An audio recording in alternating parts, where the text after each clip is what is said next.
Hello guys, papunta kami sa isang lugar dito na sikat din siya. Tinatawag siyang Balay Torrentera or Hacienda Torrentera.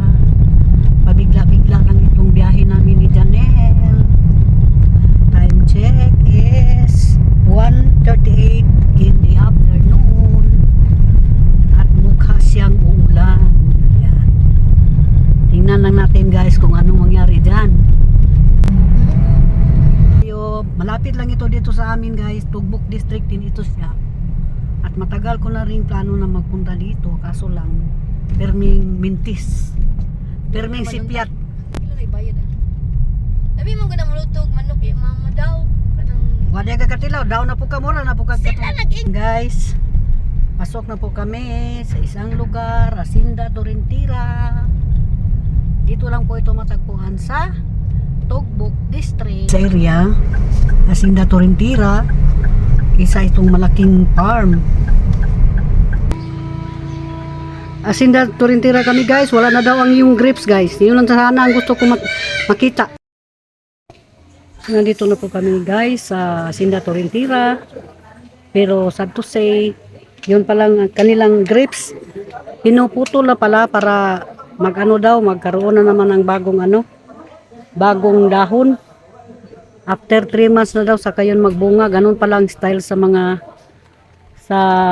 tawag dito, yung grapes. At ito po yung area guys. Nandito kami sa isang cafe. Dito kami kakain ngayon. Dahil nga wala pa akong lunch. Malawak itong farm na ito guys. Farm pala ito. Makikita nyo dito. Ang gusto ko lang kasi dito guys is yung yun sanang grapes ba.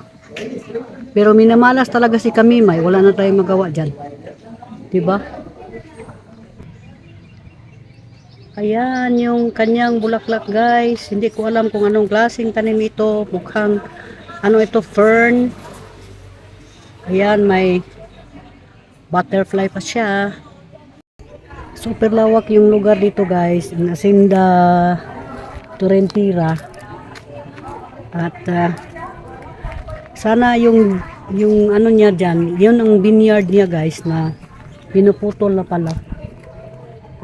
Masyadong sayang. Super malawak siya, maganda. Ayan nakita niyo yun guys, yung mga pinupruning na pala yan dyan. Maganda dito sa lugar na to.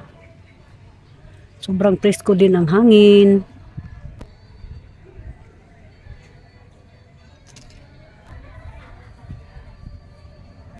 Cool naman itong kanilang mga upuan dito guys. Ayan So maraming manok dyan guys. Nandiyan nakakulong. Mga mga native chicken. Marami silang breed. Nakakulong lang dyan. Ayan po. At mainit ngayon dito guys. Hindi pa siya umuulan. Yung tanim na yan guys, tinatawag namin yung halilika. Kapag meron kang pigsa, yan ang gagamitin sa paggamot. Ayan, nandito yung pavilion nila guys. Kung meron kayong mga conference dito pwede. At yan yung kanyang passion fruit. Sayang yung iba guys, nahuhulog lang.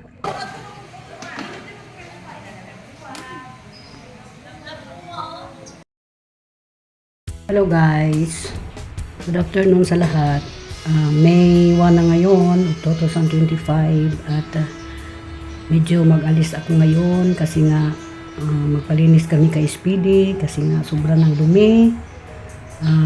Kasi guys, noon kasi nadala namin ito doon sa isang karosan banda Abrisa Mall, pero yung loob lang ang nalinis. Sa dami-dami ba namang linisan nila noong Sunday, vacuum lang ang nagawa nila. So maybe by the next week na magpunta kami doon, pero sa ngayon is magpunta na kami doon sa isang car wash area kasi naawa na ako sa sasakyan na sobrang dumi. Parang hindi ko talaga siya maatim na ganon ang mukha ng sasakyan. Di ba guys?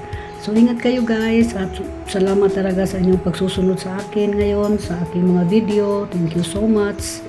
At mag-ingat kayo lahat. At happy May!